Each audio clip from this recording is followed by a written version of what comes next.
말씀은요, 제목 같이 한번 읽어볼게요. 다 같이 시작. 너희들은 좋은 것만 먹어라. 누가 보통 하는 얘기인 것 같아요? 너희들은 좀 좋은 것만 먹어라 하는 거. 예, 우리 어머니들이 보통 하시는 얘기인데요. 오늘 말씀은요, 여기에 대한 내용입니다. 자, 오늘 말씀은 레위기 1장부터 레위기 3장 1절부터 17절까지의 말씀인데요. 우리는 1절부터 일단 5절까지의 말씀만 먼저 교독해서 읽은 다음에 하나하나 좀 살펴보도록 하겠습니다. 레위기 3장 1절부터 읽겠습니다. 제가 먼저 이렇게 읽을게요. 사람이 만일 화목제의 제물을 예물로 드리되 소로 드리려면 수것이나 암것이나 흠없는 것으로 여호와 앞에 드릴지니 그 예물의 머리에 안수하고 회막문에서 잡을 것이요 아론의 자손 제사장들은 그 피를 제단 사방에 뿌릴 것이며 그는 또 그 화목제의 제물 중에서 여호와께 화제를 드릴지니 곧 내장에 덮인 기름과 내장에 붙은 모든 기름과 두 콩팥과 그 위의 기름 곧 허리 쪽에 있는 것과 간에 덮인 거풀의 콩팥과 함께 떼어낼 것이요 아론의 자손은 그것을 제단 위에 불 위에 있는 나무 위에 번제물 위에서 살을 찌니 이는 화제라 여호와께 향기로운 냄새니라. 아멘. 여기까지만 읽을게요. 자, 오늘 말씀까지 해서 우리가 이스라엘의 5대 제사를 세 번째 시간까지 넘어왔습니다. 자, 얼마나 기억하고 계시는지 자, 시험 보도록 할게요. 자, 첫 번째 5대 제사 가운데 첫 번째가 무엇이었습니까? 번제. 두 번째 소제. 그 세 번째가 화목제. 네 번째가 속죄제. 그 다음에가 속건제입니다. 자, 이거 다섯 가지는 우리 다다음 주까지 계속 이어지는 말씀이니까요. 여러분들 끝날 때까지는 전부 다 외우셔야 되고, 그리고 그 안에 있는 의미가 뭔지까지도 전부 다 여러분들 외우시도록 하면 좋을 것 같아요. 자, 번제. 우리가 살펴봤던 번제의 의미가 무엇이었어요? 간단하게 얘기하면 100%. 하나님께 드리는 100% 헌신된 삶이다. 다시 말하면 99% 이거 인정 안 한다 그랬었죠. 100% 하나님 앞에 드릴 수 있어야 된다. 왜냐? 불로 다 태우는 제사이기 때문에. 자, 그 다음에 소제는 동물로 드리는 제사가 아니라 곡식으로 드린다라고 했었어요. 그래서 지난주에 우리가 성미에 대해서도 좀 얘기를 해가지고 우리가 곡식으로도 하나님 앞에 드릴 수 있다라는 얘기를 좀 드렸습니다. 그래서 소제의 의미가 뭐였는지 기억나세요? 매일매일 마치 밥을 먹는 것처럼 매일매일 일상에서 드리는 헌신된 삶이다라는 거예요. 그러니까 어느 순간 쪼개가지고 그런 게 아니라 밥 먹는 것처럼 매일매일 드릴 수 있는 그런 제사가 돼야 된다. 그런 삶이 돼야 된다라고 하는 것이 소제였습니다. 자, 오늘은요, 세 번째예요. 세 번째가 이제 화목제인데요. 화목제를 영어로 뭐라고 얘기를 하냐? Peace offering이라고 하고, 그리고 Fellowship offering이라고 합니다. Peace가 무슨 뜻이에요? 평화라는 뜻이, 이거 모르세요? Peace, 평화라는 뜻이에요. 그러니까 평화를 위한 제사라는 거예요. 평화를 위한 제사. Fellowship이 무슨 뜻이에요? Fellowship? 교제를 위한, 친교를 위한, 함께 하는 것을 위한 제사다라는 거예요. 그래서 화목제를 간단하게 결론부터 얘기해서 간단하게 설명하면 무슨 뜻이냐? 관계의 회복을 위한 제사다라는 거예요. 화목제. 그냥 이름 그대로 화목하기 위한 제사예요. 라고 여러분들 미리 이제 기억을 하시고 오늘 말씀을 들으시면 되겠습니다. 옛날 말에 이런 말이 있어요. 지성이면 감천이다라는 얘기가 있어요. 그러면 이 뜻이 무엇이냐?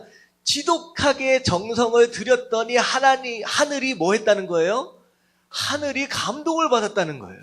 그래서 전통적으로 이렇게 보면 우리의 무속신앙이나 우리 전통적으로 내려온 무속신앙이나 불교나 하여튼 여러 가지 신앙들을 보면요. 지성이면 감천이에요. 그래가지고 절에 올라가면 뭐예요?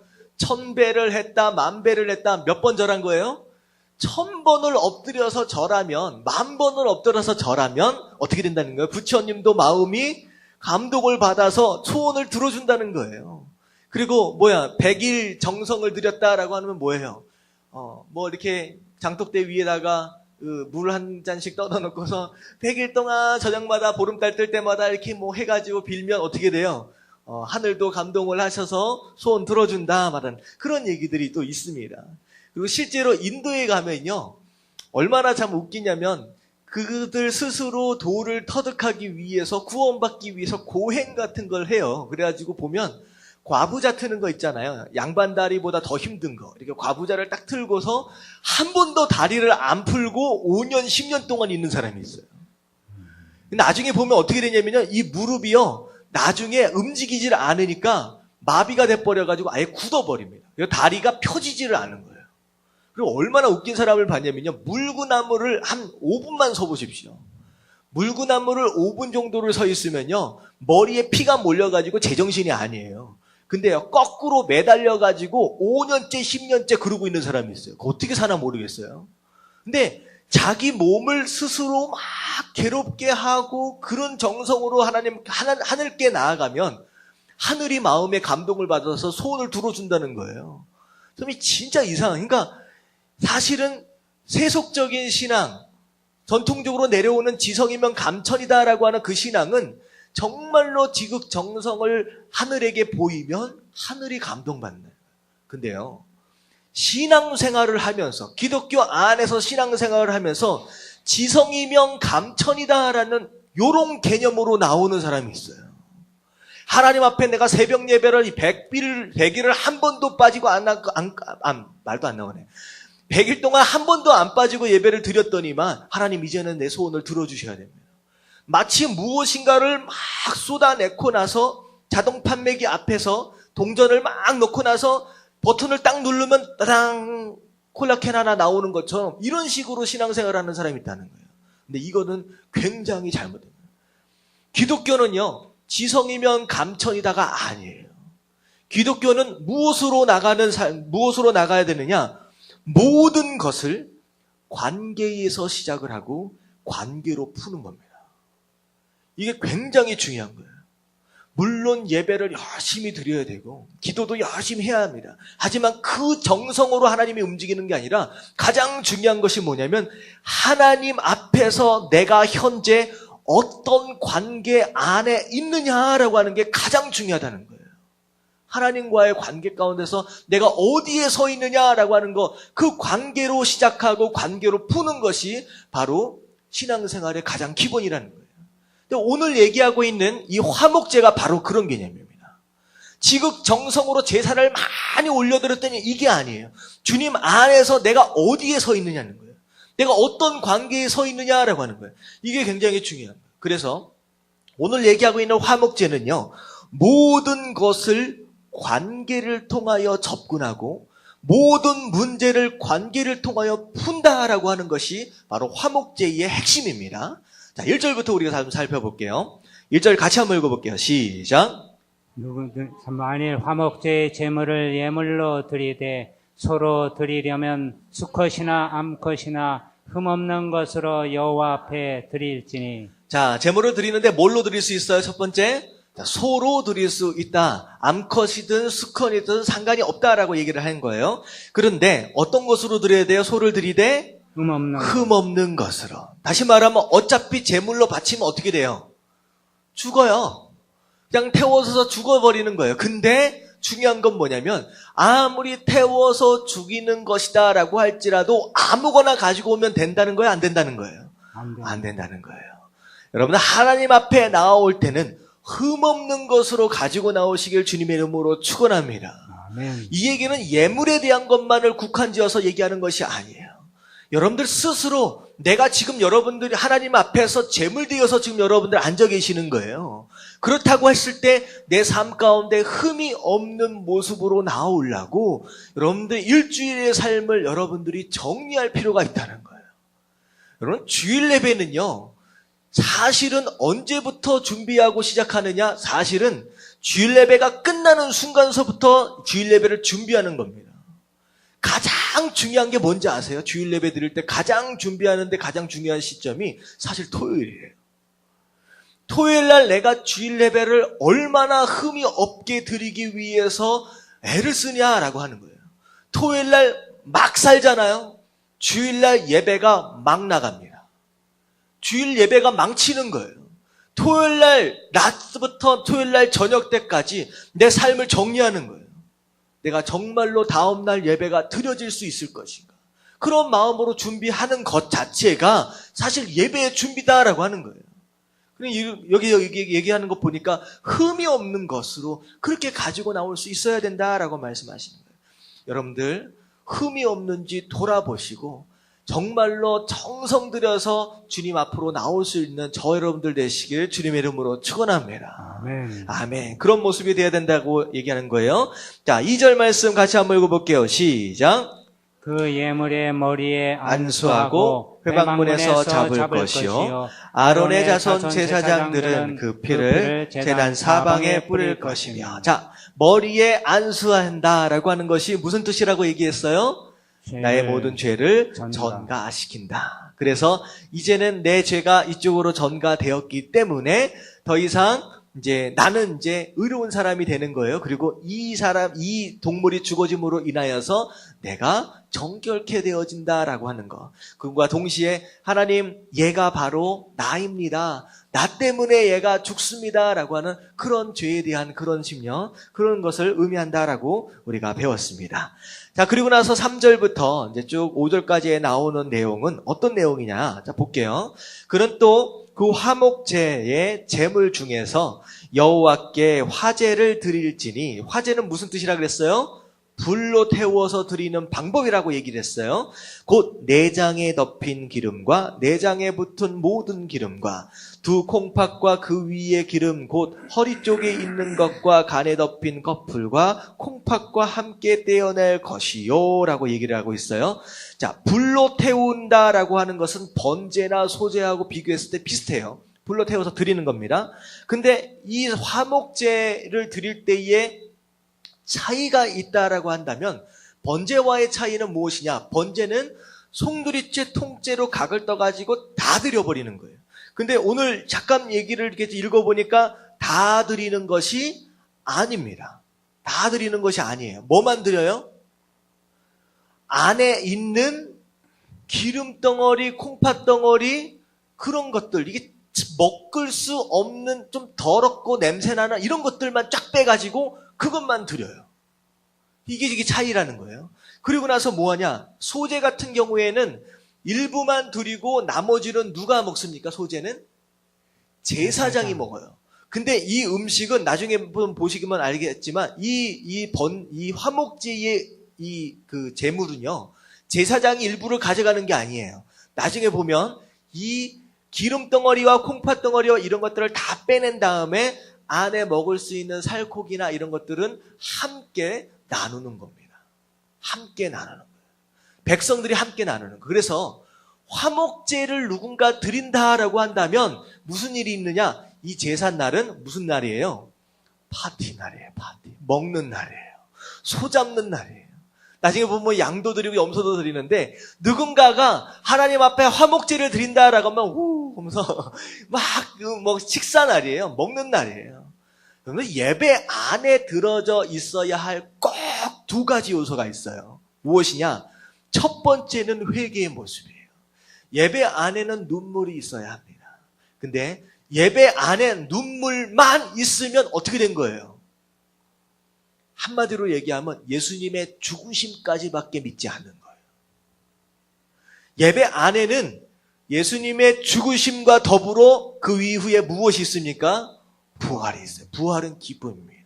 이것이 그거예요. 예배 안에는 분명히 내 죄를 회개하는 모습으로 나아가는 눈물이 있지만 예배 안에는 함께 나누는 것으로 인한 무엇이 있어요? 웃음이 동반되어져야 돼요. 눈물과 웃음이 있는 것이 바로 화목제의 가장 기본이다라고 하는 거예요. 그리고 화목제를 드리는 날은 너무나도 좋은 날이에요. 오랜만에 고기 파티를 하는 날입니다. 잔칫날이다라고 하는 거예요. 자, 그렇게 해서 소를 드릴 수 있다라고 하는 거. 자, 그리고 나서 6절을 보니까 다시 한번 읽어볼게요. 시작. 만일 여호와께 예물로 드리는 화목제의 제물이 양이면 수컷이나 암컷이나 흠없는 것으로 드릴지며. 자, 소로 드릴 수 있는데 또 뭘로도 드릴 수 있어요? 양으로도 드릴 수 있다라고 또 얘기를 하고 있습니다.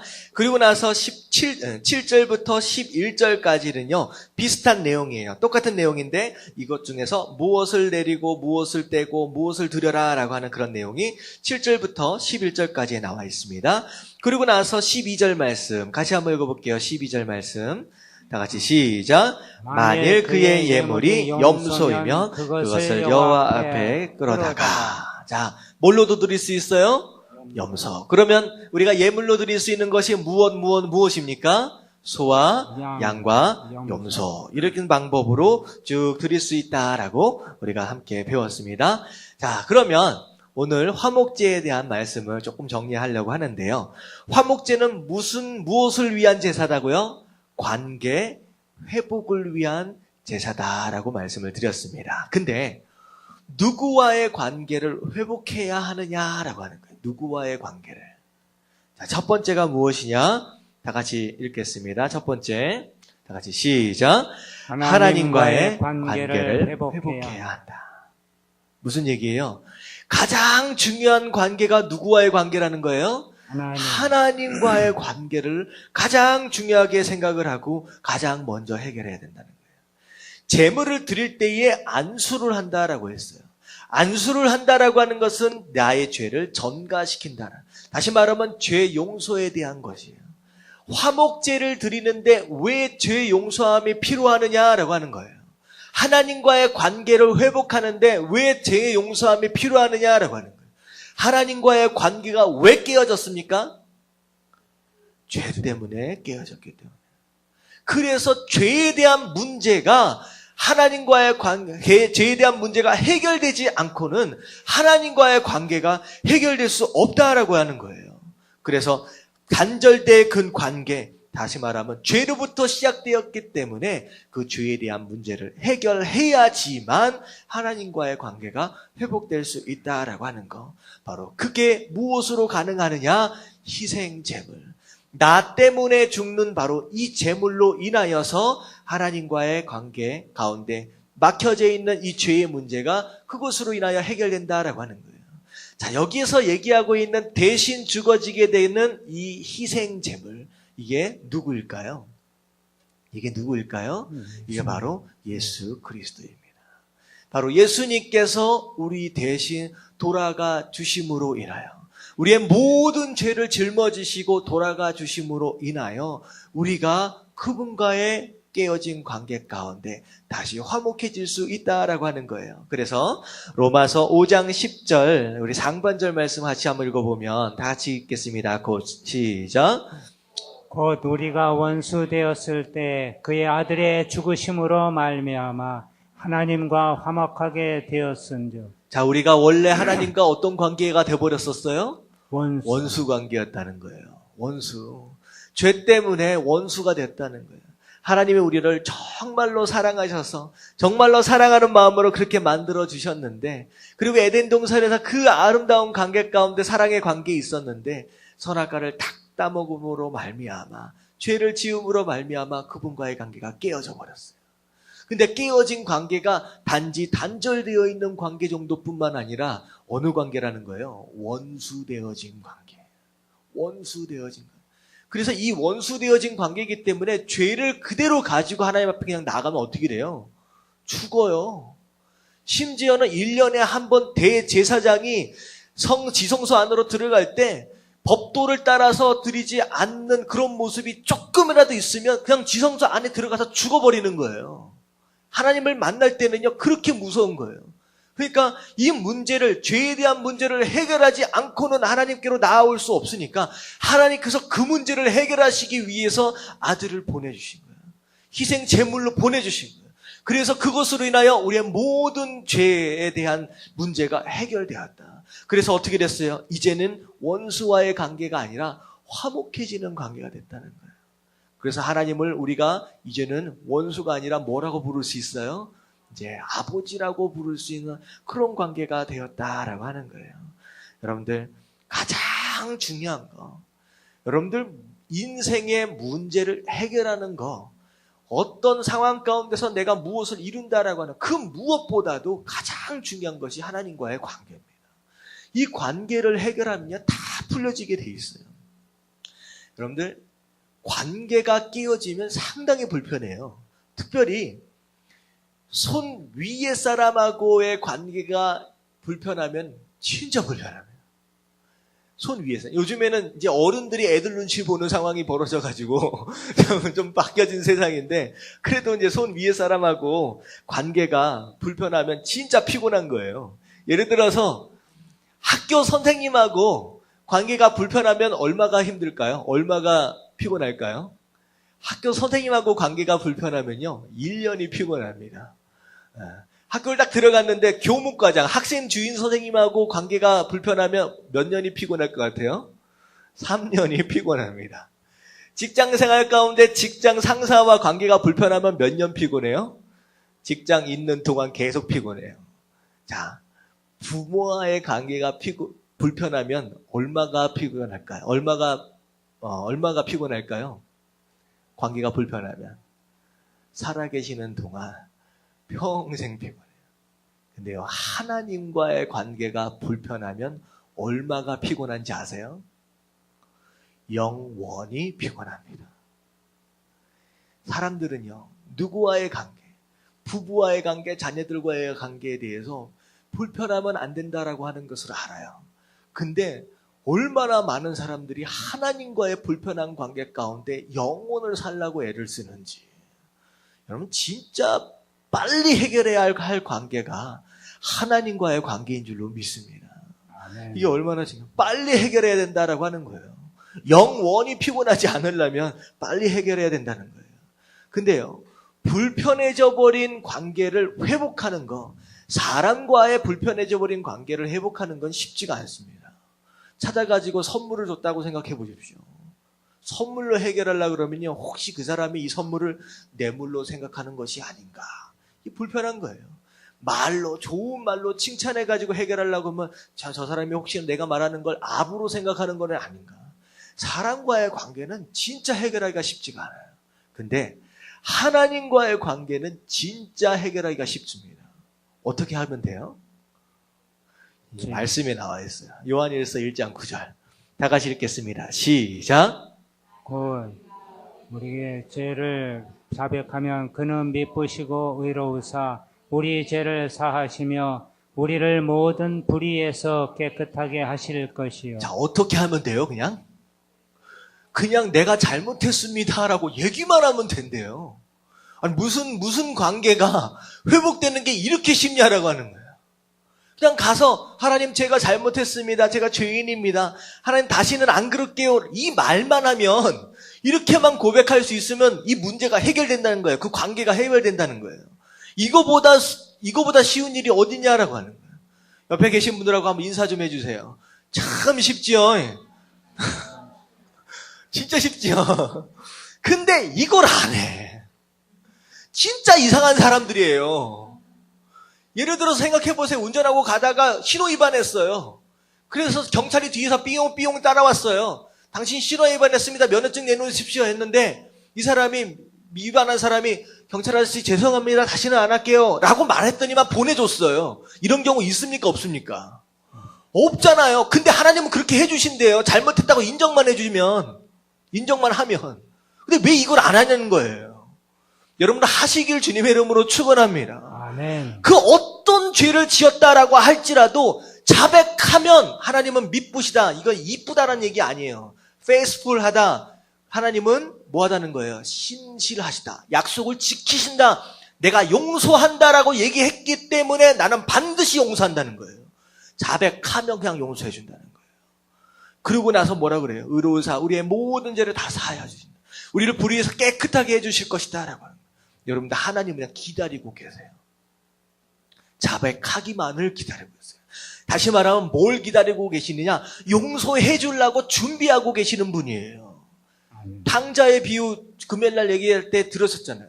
아버지는요, 탕자가 언제 올까를 기다리고 계세요. 잠도 못 주무세요. 행여나 밤늦게 와가지고 얘가 그냥 창피하고 부끄러워가지고 못 들어오고 그냥 갈까 봐서 밤에 못 주무시고 혹시나 오늘 왔을까, 혹시나 저녁 때 올려나 잠도 못 들이고 주무시고 기다리고 계시는 게 그게 아버지의 마음이에요. 언제 얘가 회개할까? 언제 얘가 잘못했다고 얘기하면 용서해 주려고 기다리고 계시는 거예요. 제가요, 딸아이가 있는데 자꾸 딸 얘기를 합니다. 이게 왜 그러냐면 이제 부모, 하나님과 우리와의 관계가 아버지와 자식과의 관계니까 이게 계속 적용이 돼요. 에밀리 이름이 이제 소인데 얘가 잘못을 했어요.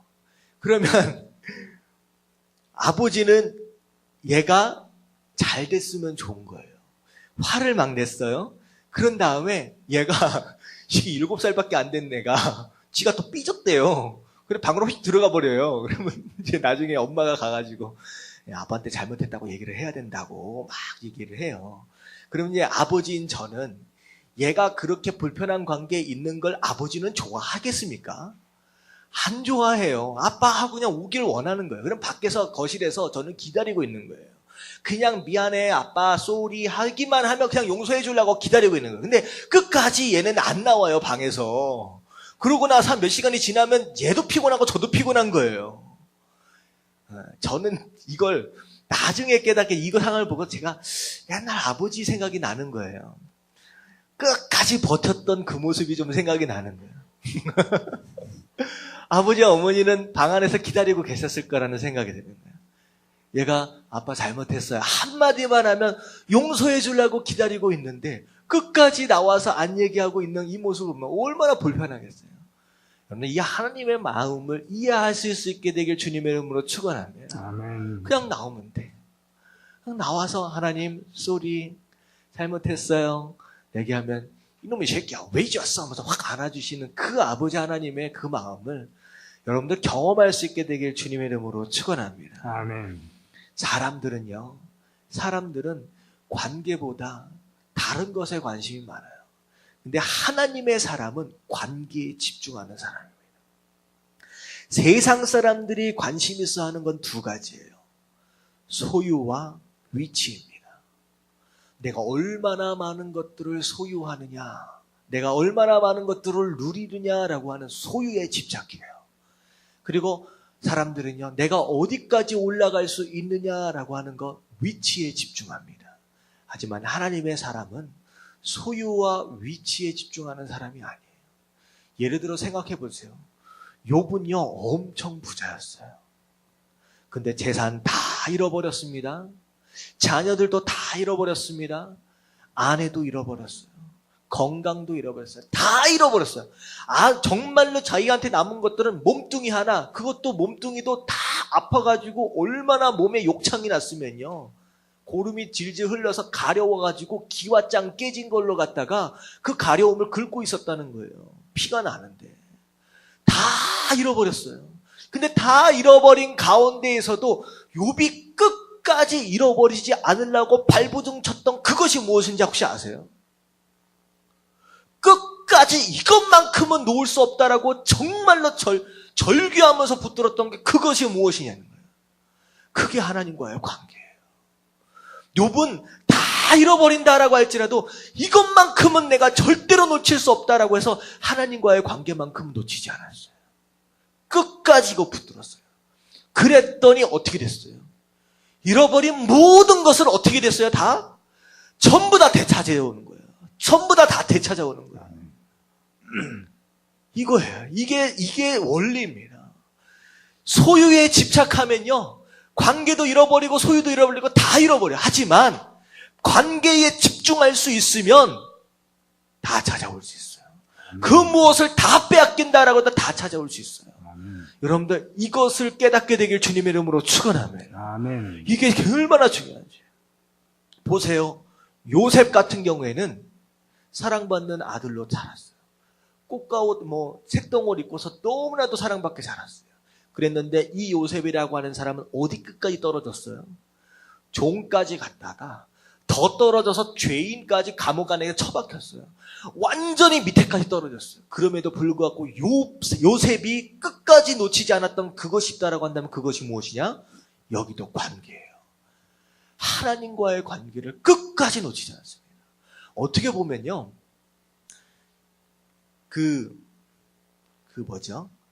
누구죠?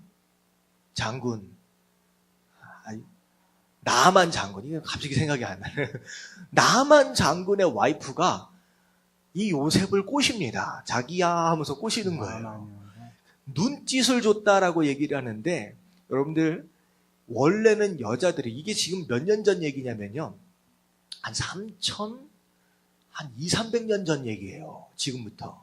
원래는 그 당시에는 여자들이 그렇게 화장을 짙게 하지 않았습니다. 근데 이집트의 그 벽화들을 보면요, 여자들이 눈 화장을 이렇게 되게 특이하게 해요. 그러니까 약간 이렇게 이상하게 야리야리하게 보인다 그럴까요? 눈 화장을 이렇게 해요. 사실 이집트가 그 눈 화장을 굉장히 짙게 하는 것으로 되게 유명해요. 고대 어떤 문화적인. 그러니까 눈짓을 줬다라고 하는 것은 어떤 의미냐면 그 이상한 눈 화장을 가지고 쫙 쳐다보면서 꼬셨다는 거예요. 근데요, 여러분들, 아줌마가 꼬시면 젊은 청년이 왜 넘어가겠냐 생각할 수 있지만 이건 그런 얘기가 아니에요. 요셉의 인생이 뒤집어질 수 있는 기회입니다. 안주인 마님이에요.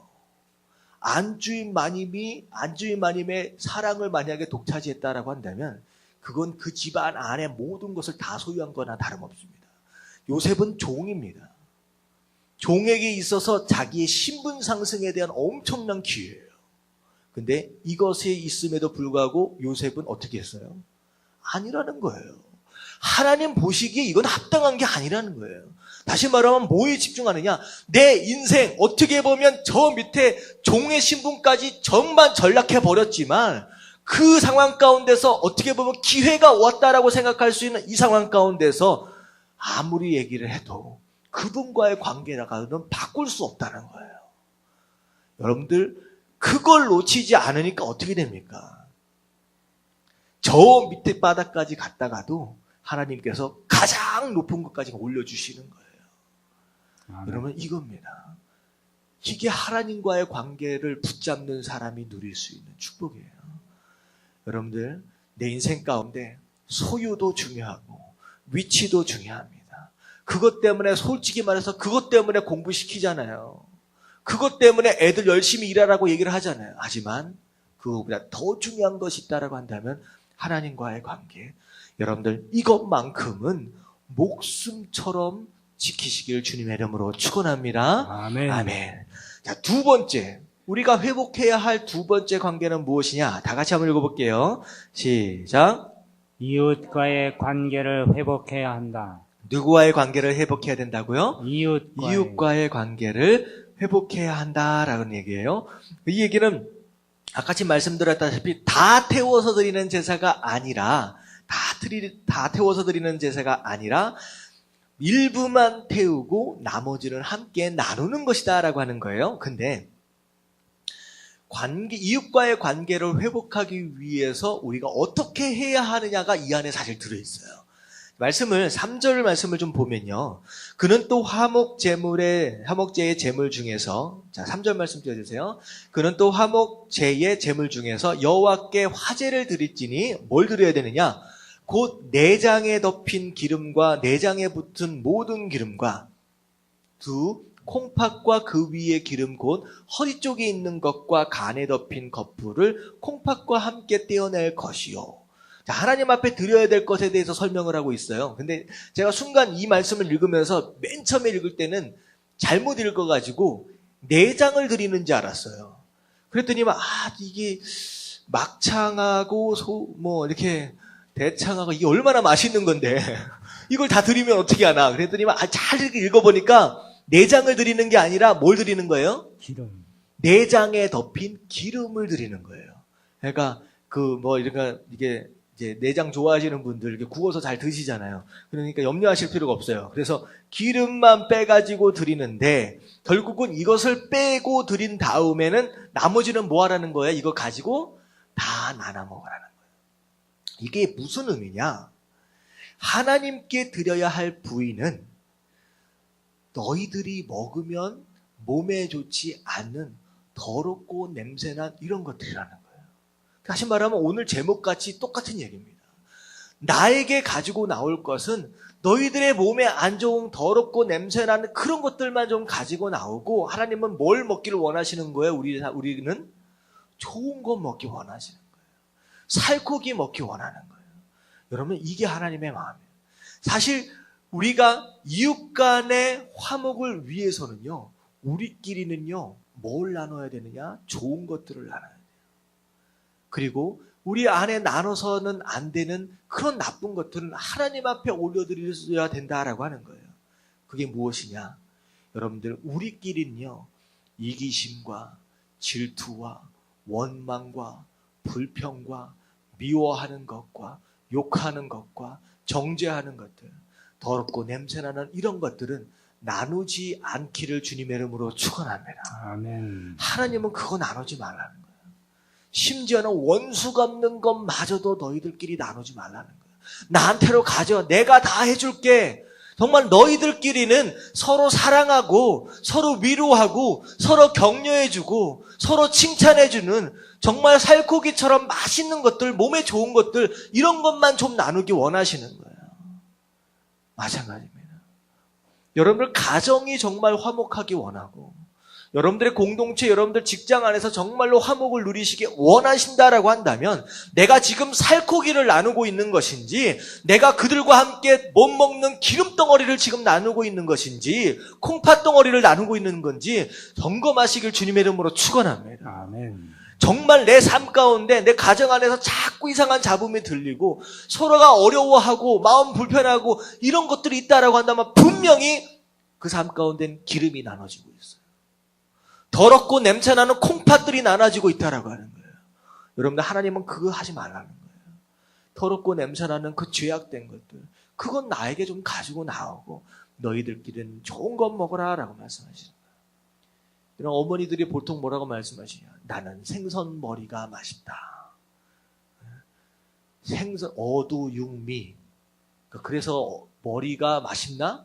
여러분들, 머리 별로 먹을 게 없습니다. 하나님이 그거 맛있어서 가지고 오라는 게 아니에요. 너희들이 제발 나누지 않았으면 좋은 것이기 때문에 하나님이 가지고 오라고 하시는 거예요. 여러분, 이 마음을 이해할 수 있다라고 한다면 여러분들, 우리 삶 가운데 좋은 것들을 나눌 수 있는 우리의 삶이 될 수 있다라고 하는 거예요. 아멘. 아멘. 아멘. 오늘 가셔서 뭘 나눌 것인가 생각해 보세요. 여기 가족 이렇게 보면 반쪽짜리씩 오신 분들이 좀 있어요. 거의 대부분 반쪽짜리씩 오신 것 같아요. 가서 사랑을 나누십시오. 가서 빽빽거리면서 기름 자꾸만 이렇게 튀지 마시고 사랑을 나누, 살코기 맛있는 것을 나누십시오. 서로 칭찬해주고 서로 격려해주고, 그러면 그 안에 화목함이 있다라고 하는 거. 여러분, 가정이 화목해야죠. 여러분들, 이웃과의 화목해야지 마음이 편하잖아요. 누가 조사를 했는데 행복 지수를 이렇게 보면요, 무엇을 많이 가졌다라고 행복한 것도 아니고 어느 정도 높아졌다라고 행복한 것이 아니에요. 가장 행복을 느낄 때는 어떨 때 행복을 느끼냐? 주변과의 관계가 화목할 때 가장 행복 지수가 높아진대요. 행복 지수가 가장 낮아질 때는요, 내가 돈을 잃어버렸을 때가 아니라 주변과의 관계 가운데서 불편한 것이 생기는 것으로 행복 지수가 떨어진대요. 여러분, 정말로 행복하기 원하신다라고 한다면 관계를 회복해 가십시오. 그게 하나님의 마음이라는 거예요. 자, 그리고 나서 마지막으로 화목제를 드릴 때 무엇으로 드릴 수 있어요? 소로 드릴 수 있고, 양으로 드릴 수 있고, 염소로 드릴 수 있어요. 자, 새로 드릴 수 있어요? 없어요? 새로는 못 드려요. 왜 새로는 못 드릴까요? 그 쬐깐한 거 나눠서 누구 코에 붙이겠습니까? 못 먹는 거예요. 나눠서 먹을 수가 없어요. 다시 말하면 화목을 위해 화목을 시작하는 사람은 어떤 사람이 시작할 수 있느냐? 조금 더 가진 사람이 시작할 수 있어요. 소를 드릴 수 있다라고 하는 건 굉장한 부자입니다. 양과 염소를 가지고 있는 사람도 넉넉한 사람이에요. 다시 말하면 화목은 없는 사람이 있는 사람을 향하여 접근하는 게 아니에요. 힘이 없는 사람이, 약한 사람이 힘 있는 사람을 위해서 접근하는 게 아니에요. 내가 조금 있다라고 생각하는 사람이 먼저 다가가는 것이 화목이다라고 하는 거예요. 아멘. 예수님이 그것 때문에 이 땅에 오신 거예요. 우리가 화목해지기 위해서 우리가 뭔가를 한 게 아니라 높으신 분이, 부자이신 그분이 우리에게 다가오신 거예요. 다시 말하면 여러분들이 내가 그래도 다른 사람들보다 조금 넉넉한 것 같다라고 여겨지신다라고 한다면 여러분들이 더 먼저 나누시길 주님의 이름으로 축원합니다. 아멘. 내가 다른 사람들보다 조금 더 건강하다라고 여겨지신다라고 한다면 여러분들 헌신하십시오. 다른 사람들보다 조금 더 시간이 있다라고 여겨지신다라고 한다면 여러분들 시간을 나누십시오. 이게 화목을 위한 시작이다라고 하는 거예요. 여러분들 오늘 말씀은 화목제물이었어요. 화목제는 무엇을 회복하기 위한 제사예요? 관계를 회복하기 위한. 누구와의 관계? 하나님과의 관계. 우리에게 중요한 것은 소유가 아니라 위치가 아닙니다. 여러분들 소유도 위치도 다 잃어버린다라고 할지라도 관계만 끝까지 놓치지 않는다라고 한다면 다 돌려받을 수 있다라고 하는 기억하시길 주님의 이름으로 축원합니다. 아멘. 그리고 깨어진 이웃과의 관계, 여러분들 가정 안에서 화목을 누리십시오. 어떻게 해야 가능하냐? 뭘 나눠야 된다는 거예요? 기름 나누면 된다 그랬어요? 안 된다 그랬어요? 안 돼. 기름 나누지 마십시오. 핏덩어리 그런 거 나누지 마시고 사랑을 나누시고 격려를 나누시고 칭찬을 나눌 수 있을 때 우리의 모든 관계가 회복될 수 있다라고 하는 거 기억하실 수 있는 저와 여러분들 되시길 주님의 이름으로 축원합니다.